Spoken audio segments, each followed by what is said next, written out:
पश्चिम बंगाल की सीएम ममता बनर्जी के बयान पर समाजवादी पार्टी के प्रमुख अखिलेश यादव ने कहा, ममता बनर्जी ने बीजेपी के लिए जो कहा वह कम है। अगर वे अकेले भी लड़ेंगी तो भी जीत जाएंगी। मैंने बंगाल में सुना है कि बड़ी संख्या में अधिकारियों को हटाया गया है, लेकिन जब भी उत्तर प्रदेश में बीजेपी चुनी गई, बीजेपी ने एक भी अधिकारी को नहीं हटाया। अधिकारियों को यहाँ इस हिसाब से पोस्ट किया गया कि उनके रिश्तेदार कैसे चुनाव जीते। करके कहा कि गंगा मैया केंद्र में आ जाएं। जिन्होंने ये कहा था कि हम गंगा मैया को साफ करेंगे, गंगा मैया ने हमें बुलाया है। अरबों खरबों रुपए किसकी जेब में चले गए। जब हम गंगा मैया याद करेंगे तो मणिकंका घाट भी याद आएगा। किसने बुलडोजर चलवाया था। माँ गंगा को याद करते हुए वो भी याद आएगा कि हमारी देवी और जिन्होंने उस वाराणसी मणिकंका घाट को संरक्षण किया, बनवाया, वहाँ पे भगवान शिव की भी मूर्ति थी, उसे भी तोड़ दिया। तो भारतीय जनता पार्टी के लिए जो आदरणीय ममता जी ने कहा वो कम कहा है, और सच्चाई है कि वो अकेली भी लड़ेंगी तो भी जीत जाएंगी। वो अकेली लड़ करके भी सबका मुकाबला कर रही हैं। ये जो अधिकारियों का ट्रांसफर हो रहा है, बंगाल में सुना है कि बड़े पैमाने पर अधिकारियों को हटाया गया है। डीजीपी, चीफ सेक्रेटरी या अन्य सेक्रेटरी या अन्य अधिकारी, पुलिस के और प्रशासनिक अधिकारी।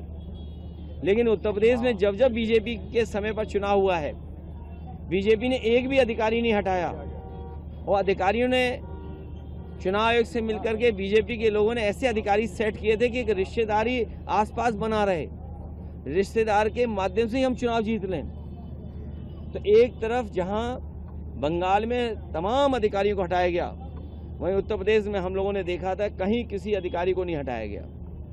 और रिश्तेदार कैसे रिश्तेदार को जिताएं, उस हिसाब से अधिकारी पोस्ट किए गए थे। सर, कैबिनेट विस्तार की चर्चा है, कहा जा रहा है कई बागी जो आपके पार्टी के हैं उनको भी कैबिनेट में जगह दी जाएगी। मेरे साथी, ध्यान मत हटाओ। ईद का त्यौहार है, खुशियां मनाओ, सिमई खाओ, गले मिलो, भाईचारा लाओ, प्रेम लाओ, मोहब्बत लाओ, आपस में दूरियां कम हो। और ये सब नाटक है भारतीय जनता पार्टी का। देखिए, भारतीय जनता पार्टी का नाटक आपने देखा।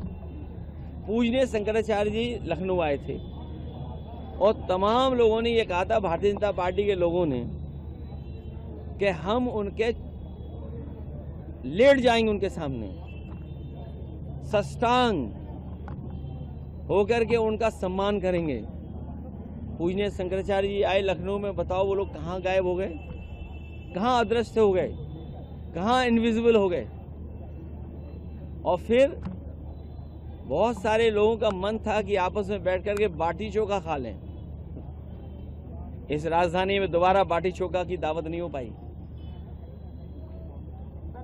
और फिर चुटिया पकड़ करके छीन लिया गया। कितना अपमानित हुए सोचिए।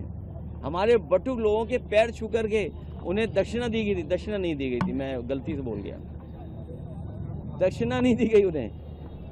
तो ऐसे लोग भी हैं, यहाँ राजधानी में रहते हैं। तो शपथ किसकी होगी? शपथ अब 2027 में होगी।